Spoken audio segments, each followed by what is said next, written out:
Somehow, this year ended up having two Ridley Scott related movies, Alien Covenant a few months back, and now Blade Runner 2049, which is what I'm reviewing here. Now, I didn't make a video about Alien Covenant because I just didn't get around to it, but I hated that movie. I thought it was a miserable movie, and this is coming from someone who liked Prometheus quite a bit, which most people did not. It just felt like a waste of a movie, especially after Prometheus. He kind of took everything that was presented in Prometheus, and since people didn't like it, just smashed it all and made a generic sci-fi movie.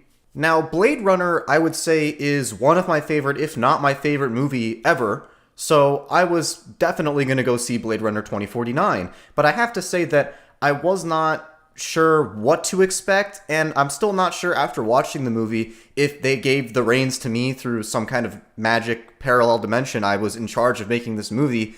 I don't even know what I would make, because it's just, I don't know. I don't know what I wanted out of it. And then after seeing Alien Covenant, even though Ridley Scott apparently did not have too much to do with this movie, his name is still on it, so I kind of had, not very high expectations for the movie going into it. And after watching the movie, I'm just kind of confused. It's just a strange movie. I didn't hate the movie, but I didn't like it either. For me, it's like a 5 out of 10 movie.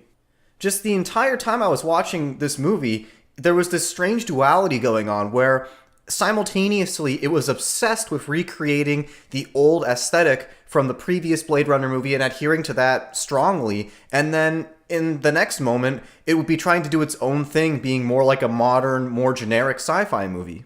And herein lies the problem of this movie. Who is it for? If you've never seen the original Blade Runner, this movie is going to be hard for you to watch because it's entirely reliant off of the original Blade Runner and assumes that you have it fresh in your head. But at the same time, if you're someone like me, a diehard fan of the original, there's going to be things in this that irk you and other things in this that just make you question why this movie even needs to exist. So let's start off with the music, which is one of the most iconic things about the original Blade Runner. Very revolutionary, iconic music. Of course, composed by Vangelis. In this movie, not composed by Vangelis. But the second the movie starts, you hear that classic synthesizer. I don't know which synthesizer it is, but they got the exact same synthesizer, and they're playing very similar melodies. At some points in the movie, I believe they actually played the same melodies from the original soundtrack. So that's all fine and dandy, and that's cool that they did that, but then halfway through the movie, and at certain points in the movie, you'll hear music that has deep guttural, dubstep synthesizers. I don't know if I want to call it dubstep synthesizers, but just more generic sci-fi or even just modern movie, loud soundtracks that do not sound anything like the original Blade Runner. So you've got this weird duality of being faithful to the old and trying to do something new at the same time, and I don't think that it meshes together very well, in my opinion.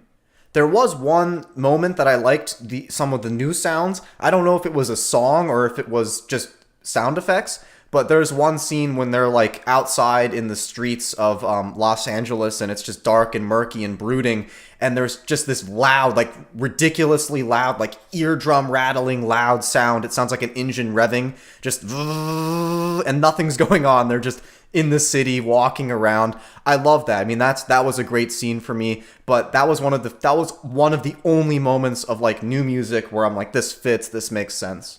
This sentiment that I feel kind of extends out to the visual aesthetic of the movie as well. Of course, this movie is laced in CG, as you expect, and certain things, the CG looks good, like the flying cars. I think one of the cars, I think Ryan Gosling's car, his flying car said Peugeot on it, which is kind of hilarious, but his Peugeot, flying Peugeot, that looked good, the effects looked good on that, and you have a few shots of cars flying with the really thick fog. It looks identical to the first movie. It looks fantastic, and there's other beautiful shots in here too. Jared Leto's character, which I'll get into later, that's a whole nother issue, but Jared Leto's character, who he plays kind of the Tyrell sort of character in this movie, his offices look like this modern Zen garden. It looks like an experimental art exhibit. It's very cool looking. But then there's other stuff like holograms, which of course weren't in the first movie because they probably couldn't have been due to technological constraints. So you get to this movie now, and there's holograms fucking everywhere throughout the city. If you remember the famous Coke sign from Blade Runner, the first one, that's now a giant holographic Coke bottle. There's like giant holographic women, ballet dancers, huge in the sky. Everything's holograms. And Ryan Gosling has like a AI assistant, which I'll get into that later too. She's, really realistic hologram, pretty much one-to-one hologram. And in my opinion, it looks fucking terrible already, and I have to imagine that this movie's not going to age well. That was the thing about the first Blade Runner. It aged immaculately to me. I don't think it's going to age as well, and that's one of the big things. These holograms, they look just weird. It's so bizarre, too, because it's like you've got this old aesthetic that you're adhering to, and then you're putting new things on top, and I don't think they go together very well. I think it's very jarring.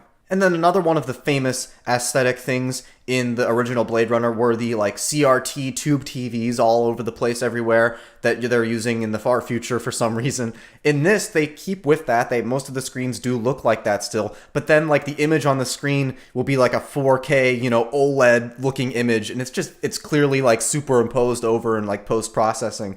It looks weird to me. And just the scenes on the ground when Ryan Gosling's walking around in the city, you don't get that insanely overcrowded, gritty feel. Like, they tried to add the grit rather than it being naturally gritty. And you'll find certain places, like even the police office in the first Blade Runner, it's like a rundown hellhole. In this one, the police office is like pristine, brand new, clean. It's just not the same. So just overall, the world feels a little bit scattered, a little bit jarring, and it doesn't have that same realistic feel that it did in the first movie, where it felt like you could walk through the screen and be there. And that's really the biggest letdown of this movie for me too, because the original Blade Runner, there's a philosophical message, there's a decent plot in the movie, but I really went to that movie more for the atmosphere, more for the visuals, and that's something that I've become obsessed with. I made my keyboard, like I got these custom keycaps and stuff to make it look like it came out of that world. I have a pair of like Stax headphones and I love the way they look because they look like they came out of Blade Runner. I love Raf Simons shoes because they look like they came out of Blade Runner. I mean, I own things in my room that look like they belong in the movie more than things that were actually in this movie, and that's a big disappointment for me. But they also visit places in this movie that are not just the same Los Angeles location from the first one. They visit like post-apocalyptic Las Vegas, and there's other places too, like the Junkyard. And I think that those places, they're visually very compelling as a modern sci-fi movie, but I don't think they go together with Blade Runner very well. Some of those locations were more reminiscent of like Destiny maybe. So with that out of the way, let's now get into the plot, the acting, the characters. What's that stuff like? Is it any good? Well, I think that overall the plot, the tone, the feeling of this movie is nothing at all like the original Blade Runner. The original Blade Runner, I love it, and I think a lot of other people love it for being, very artsy, very poetic, but very subtle. I think subtle is the word I would use to describe the first movie. It doesn't, pause every 5 minutes and have to explicitly explain things to you. It just is, it ebbs and it flows. This movie is the least subtle thing in the world. I mean, for me, it's subtle by maybe like modern movie standards, I guess, but in comparison to the first Blade Runner, it's like the least subtle thing ever. It puts everything in your face. There's, you'll have a scene with a woman talking, and then 5 minutes later, I don't want to spoil the movie, but like 5 minutes later, Ryan Gosling will be walking. He'll have a realization, and it's very obvious by his face, the music, the way the shot was done, and then they'll flash back to the voiceover of something that just happened 5 fucking minutes ago. I mean, you don't need to tell us this again. We're not idiots. It kind of assumes that the viewer is so dumb that they couldn't make that connection, even though it was already obvious without the voiceover. And there's a lot of scenes like that. So there's this subplot, and this is one of the subplots that adds on to the movie's length by probably 40 fucking minutes. There's an AI subplot. It's sort of like that movie She or Her. I've never seen that one. It's the one about the guy, he has like a digital assistant like Siri or whatever, and he falls in love with it. So Ryan Gosling basically has like Cortana in his apartment, and he walks in, again, the least subtle thing, she's there, it's so obvious, it's like, oh, he's a fake human, and the fake human has a fake girlfriend, like, it's like, the chain just keeps going and going. I felt it was so unnecessary, and the second I saw it, I'm like, oh god, do we really have to have this subplot? Because it's like, I don't think it added much to the movie, I don't think it's anything unique or interesting. And again, I hate to go back to the visuals, but this AI character, really, really jarring visually compared to everything else going on in the world. I really hate that the most about it. So he has this AI with him, and he gets a extender thing so that she can leave the house, and you get all these scenes that are just so contrived, so unnecessary, and then it really culminates to the point where he like invites another girl over, and since he likes the AI girl more, she has to like superimpose her AI hologram over the other girl. It's too much. It's just too much. So basically, let me just get back to, I got sidetracked there a little bit. Let's go back to the main plot. So what's going on here? Blade Runner 2049, it's however long, it's a long time after the original movie. Ryan Gosling plays an android, and Tyrell dies at the end of the first Blade Runner. That's not a spoiler. He dies at the end of the first Blade Runner, and the Tyrell Corporation itself goes bankrupt, and some incident happens, the blackout incident. It's not too integral to the movie, but it sure sounded like something that was on one of those YouTube videos, or like maybe in the anime or something. I don't fucking know. But the movie starts off and it states that Jared Leto's character, whose name I can't even remember because Jared Leto just basically plays himself, but Jared Leto's character picks up the remains of the Tyrell Corporation, and he's able to make androids that actually obey. And these androids are allowed to work on world and you know, do whatever. So Ryan Gosling, he's a Blade Runner. He works for the Los Angeles Police Department as an android. And he, now I'm not a Ryan Gosling fan. I wasn't sure how I was going to like him in the movie. He is very inoffensive in this movie because he plays a robot the entire time.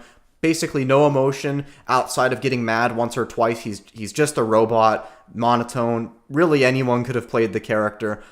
He's fine, and it makes sense that he would act like that as an emotionless robot. Then you've got Jared Leto's character, who he's again the Tyrell in this movie. He is blind. He has these little black things that help him see or something, and they just, you know, they give Jared Leto the role because let's make Jared Leto do all this weird shit. He, you know, acts weird and edgy the whole time, and, you know, intentionally esoteric speech. I didn't think he was particularly bad, but I thought he was maybe not well explained, maybe not so well written, because he's just there. How is he able to do all these things that he does? I mean, who the fuck is this guy? And you might say, well, Tyrell in the first movie wasn't explained. He was just kind of there. But I think that Tyrell was able to be there and just be kind of unexplained because it's like this guy had nothing, you know, Tyrell wasn't going around killing people, basically. Tyrell was just this rich capitalist guy. He came up with androids and, you know, he lives in an ivory tower, you know, gold-gilded ivory tower. Jared Leto's got this crazy, like, philosophy and agenda, and it's just, he's just there doing his thing, and nobody really questions it. Then, of course, the last main character is Deckard, Harrison Ford. He comes back. He's been living out his days in a nuclear-bombed Las Vegas. Now, that just raises a whole bunch of other questions, because once they go to Las Vegas, it's, like, all clean and pristine there outside of being bombed. Like, the buildings inside, like, they don't have that gritty crustiness of all the places in Los Angeles, which is a little weird. And then it's like everything's preserved there. You would think that someone would have gone in and looted everything because the supplies are so scarce. There's like all kinds of alcohol and materials there. And Deckard is the only person that ever thought to live there. And how does the radiation not affect him? I don't know. Basically, Deckard is this plot device in this movie. And it's kind of weird because in the original Blade Runner, as the viewer, obviously, Harrison Ford is very important to the viewer. But in the overworld of Blade Runner, I never really got the sense that Deckard was, you know, a very important character. I thought that he was kind of a meaningless character, kind of inconsequential, just another cog in the wheel. And that was the point of that movie. It's like, what is it to be human? Who has a meaningless life? What is meaning? And I really don't want to give away the main plot point of this movie, the twist of this movie, because it'll just make it not worth watching for you. But it becomes very apparent, like 1/3 of the way into the movie. You know exactly what's going to happen. You know why we've got to find Deckard. You know what's going on here. And it's presented in a way that's like, this feels like, you know, any other sci-fi movie. This does not feel like Blade Runner. And yeah, that's how I feel about this movie. It feels like a 5 out of 10, maybe a 6 out of 10 sci-fi movie. As a Blade Runner movie, it's like, why do we have this? Why did you make this? Blade Runner is heralded as being one of the best, if not the best, sci-fi movie of all time. Certainly the most influential. After Blade Runner came out, there's a whole fucking decade and a half of anime that are literally just Blade Runner. Akira, Ghost in the Shell, all this stuff.